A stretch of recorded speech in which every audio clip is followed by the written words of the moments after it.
Movie में आप लोग देखेंगे कि जब कुछ लोग मिलकर एक मरी हुई लड़की के साथ में इंटीमेट होते हैं तो वो लड़की अचानक से जिंदा हो जाती है। सो मूवी की स्टार्टिंग में हमें एक लाश को स्ट्रेचर पर ले जाता हुआ दिखाया जाता है। ये लाश एक बेहद ही मशहूर एक्ट्रेस एना फ्रिट्ज की है, जो कि एक प्राइवेट पार्टी में बाथरूम में डेथ पाई गई थी। ये आदमी जो एना की बॉडी को मॉर्ग में ले जा रहा था, वो उसकी एक फोटो लेता है और किसी को भेज देता है। दूसरी तरफ अब हमें कुछ लोगों को दिखाया जाता है जिनका नाम इवान और हावी है। ये दोनों लोग अपने फ्रेंड पाव से मिलने के लिए हॉस्पिटल आए होते हैं। पाव वही शख्स है जो एना की बॉडी को ले जा रहा था और वो यही मॉर्ग में काम करता है। ये दोनों लोग पाव को पार्टी में साथ में चलने के लिए बुलाने आए होते हैं, लेकिन पाव कहता है कि उसकी शिफ्ट खत्म होने में अभी 1 घंटा बचा हुआ है, इसके बाद में हम चल सकते हैं। इवान पाव से कहता है कि जब तक हम वेट कर रहे हैं तब तक हम कहीं चल के ड्रग्स ले लेते हैं। पहले तो पाव इस बात के लिए मना करता है, लेकिन थोड़ी देर बाद वो उसे एक शांत जगह ले जाता है। वो सभी मिलके अब ड्रग्स लेते हैं। इवान अब इसी दौरान एना की बात करता है। वो कहता है कि तुमने सिर्फ उसका आधा ही फोटो हमें भेजा था, हम उसके पूरे बॉडी को देखना चाहते हैं। पाव उन दोनों को मॉर्ग में ले जाने से मना करता है क्योंकि ये उसकी जॉब के लिए काफी रिस्की है, लेकिन इवान के कई बार कहने पर पाव इसके लिए मान जाता है और बाद में अपनी जॉब को रिस्क पर लेते हुए उन दोनों को वो मॉर्ग में ले जाता है। अब पाव उन दोनों लोगों को मॉर्ग में चुपके से ले आया होता है। वो ये कहता है कि अगर किसी को इस बात का पता चला तो हमारे लिए बड़ी मुश्किल हो जाएगी। पाव दोनों लोगों को लेकर उसी कमरे में लाता है।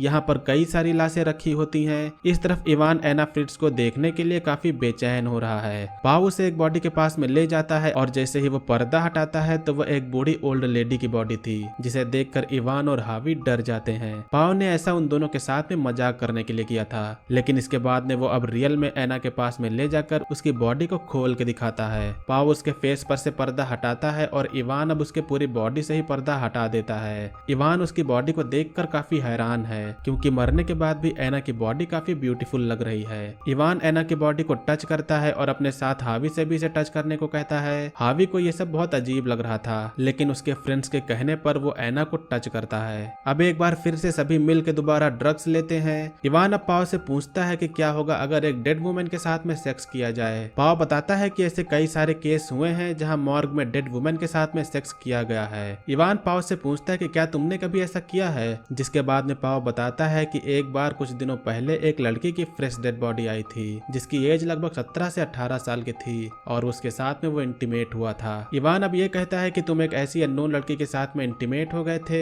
जबकि तुम्हारे सामने मशहूर एना फ्रिट्ज है, फिर भी तुमने कुछ नहीं किया। हावी फिर उन दोनों को टोकते हुए कहता है कि हम लोग तो पार्टी में जा रहे थे, वहाँ हमें जिंदा लड़की मिल सकती है। इवान उसकी बात को काटते हुए कहता है कि उस पार्टी में कोई एना फ्रिट्ज नहीं होगी। इवान अब पाव से पूछता है कि तुम इस बात का श्योर हो कि कोई यहाँ नहीं आएगा। पाव कहता है कि 12 बजे से पहले यहाँ पर कोई भी नहीं आने वाला है। अब इसके बाद में इवान एना के साथ में इंटीमेट होने जा रहा होता है। हावी को ये सब बहुत ही अजीब और डिस्गस्टिंग लगता है, इसलिए पाव और हावी एक दूसरे कमरे में चले जाते हैं और इस साइड अब इवान एना का रेप करना चालू कर देता है। अब जब इवान फिनिश्ड हो जाता है तो वह वापस आकर उन दोनों को अपना एक्सपीरियंस बताता है। हावी कहता है कि तुम एक डेड पर्सन के साथ में कैसे इंटीमेट हो सकते हो, जिसके बाद में इवान कहता है कि तुम बस ये सोचो कि वो नशे के ओवरडोज में है। इन सब के बाद में अब पाव उसके साथ में इंटीमेट होने जा रहा होता है। वो जाके एना की बॉडी को पहले टच करता है और बाद में उसके ऊपर चढ़ के इंटीमेट होने लगता है। इन सब के दौरान एना की गर्दन ज्यादा ऊपर होने के कारण नीचे लटक जाती है और झटके ज्यादा तेज होने के कारण अचानक से उसकी आंखें खुल जाती हैं। पाव अभी भी इंटीमेट होने में बिजी था, लेकिन एना की न सिर्फ आंख खुली थी बल्कि उसके फेस पर भी एक्सप्रेशन आ रहे थे। इसका मतलब ये है कि अब वो जिंदा हो गई है। अब जब पाव उसे देखता है तो वो खूब तेज चिल्लाता है, जिसके बाद में बाकी के दोनों भी अब यहाँ आ जाते हैं। यहाँ पर आने पर वो दोनों देखते हैं कि एना जिंदा हो गई है। वो लोग बहुत ही हैरान है कि आखिर ये कैसे हो सकता है। वो इस बारे में बात कर ही रहे होते हैं कि अब क्या किया जाए कि तभी वहाँ पर एक दूसरा वर्कर एक न्यू बॉडी को लेकर आता है। अब बाकी सारे लोग जल्दी से एना की बॉडी को ढक कर छिप जाते हैं। एना की पूरी बॉडी सुन पड़ गई थी क्योंकि वो काफी देर से डेड थी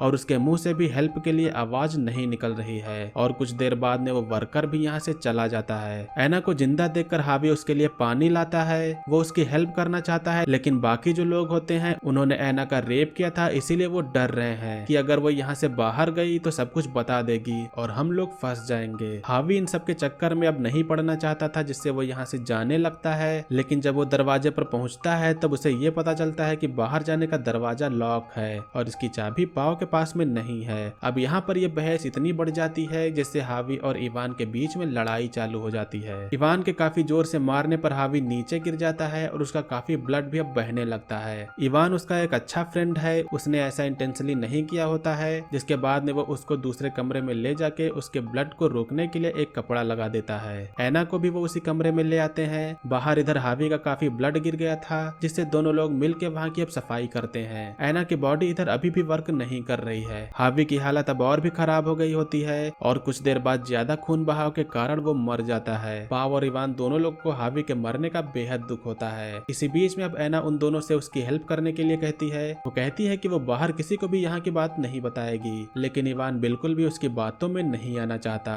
इस साइड ऐना अब खुद से ही स्ट्रेचर से उतरकर हावी के जेब से फोन निकाल लेती है और फिर किसी को वो कॉल करती है। अब इवान आके जब देखता है तो ऐना बताती है कि मैंने अपने फादर को कॉल करके सब बता दिया है। इवान फोन लेके देखता है और इसमें रिसेंट डायल में भी वही नंबर होता है। इवान अब सोचता है कि अब तो कुछ भी नहीं किया जा सकता, जिसके बाद में अब वो दोनों ऐना को बाहर ले जाने का फैसला करते हैं। लेकिन रास्ते में इसी बीच में उन्हें एक कॉल आता है। कॉल पर ऐना के फादर होते हैं, मगर उन्हें ऐना के बारे में कुछ नहीं पता होता है। ऐना ने बस मिस कॉल किया था, जिसे देखकर उसके फादर कॉल करते हैं। अब इवान को पता चल जाता है कि ऐना ने झूठ बोला, जिसके बाद वो दोबारा ऐना को उसी मॉर्ग में वापस ले जाते हैं। इवान अब ऐना को मारने वाला होता है। पाव कहीं न कहीं ऐना को नहीं मारना चाहता है, मगर इवान उसको धमकाते हुए ये कहता है कि अगर तुमने ऐसा नहीं किया तो तुम जानते ही हो हमारी जिंदगी बर्बाद हो जाएगी। अब इवान हावी की बॉडी को डंप करने के लिए बाहर जाकर एक डंपस्टर लाने के लिए चला जाता है और पाव दूसरी तरफ हावी का ब्लड साफ कर रहा था। लेकिन इसी बीच में मौका देख के ऐना भागने का ट्राई करती है।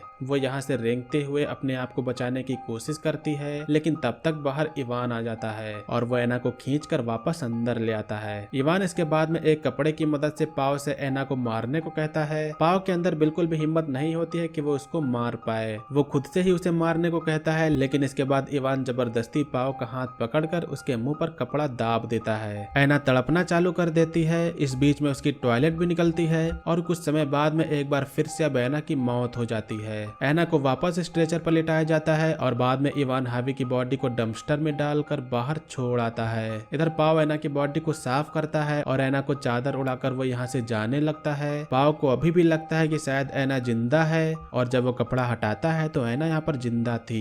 पाव को उसे जिंदा देखकर बिल्कुल भी हैरानी नहीं होती है। दूसरी ओर इवान भी आने वाला होता है। वो उसको कपड़े से ढक के शांत रहने के लिए कहता है। इवान लास्ट बार ऐना को चेक करता है, जिसके बाद में अब वो दोनों लोग यहाँ से निकलने लगते हैं। इवान को अब बाहर जाते समय कुछ याद आता है। वो अपना वॉलेट निकाल कर चेक करता है तो उसमें उसका कार्ड नहीं होता है, इसीलिए वो फिर से दोबारा मॉर्ग में जाकर चेक करना चाहता है। पाव उसको वहां जाने से रोकता है, लेकिन इवान वहां सीधा चला जाता है और जैसे ही इवान मॉर्ग में एंटर होता है उसे ऐना बिल्कुल ठीक ठाक दिखाई देती है। वो पाव से इस बात के लिए बेहद गुस्सा हो जाता है, जिसके बाद में वो उसे पीटने लगता है। अब तभी पीछे से ऐना एक कैंची से इवान के गले पर मार देती है और खून बहने की वजह से इवान मारा जाता है। पाव अब रोते हुए ऐना से कहता है कि हम बस यहाँ से जा रहे थे, तुमने ऐसा क्यों किया। लेकिन अब ऐना पाव के पेट में भी कैंची घोंप देती है और पाव के मरने के साथ में यहीं पर इस मूवी का एंड होता है। सो गाइस, ये थी 2015 की एक थ्रिलर सस्पेंस मूवी का एक्सप्लेनेशन। मूवी का नेम है the corpse of Anna Fritz. उम्मीद करता हूँ कि आप लोगों ने इस मूवी के एक्सप्लेनेशन को एंजॉय किया होगा। मूवी का एक्सप्लेनेशन अगर आपको पसंद आए तो वीडियो को लाइक करिएगा। चैनल पर अगर आप लोग नए हो तो सब्सक्राइब करिएगा। आज की वीडियो के लिए बस इतना ही, मिलेंगे अगली वीडियो में। तब तक के लिए बाय। जय हिंद, वंदे मातरम।